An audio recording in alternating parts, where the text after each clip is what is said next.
magacayga waa Mawlid Maxamed Geelib dhigta jaamacadaha ku yaal gobolka Banaadir magaalada Muqdisho bartana faculty IT awalan waxaan mahadcelinaa Ilaahay oo mahadcelinaa marka xigta waxaan rabaa inaan u mahadceliyo macallimiintii iyo maamulkii gacanta naga siiyay trainingkan oo ay horeeyaan Somali Step Society iyo maamulka iyo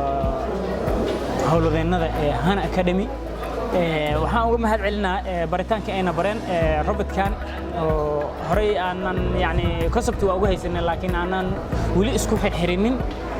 asagoo aan ka soo saarnay asagoo dhaqaaqaya asagoo machine leh asagoo sida wishkile asagoo dhaqaaqaya wax walba leh aan ka soo saarnay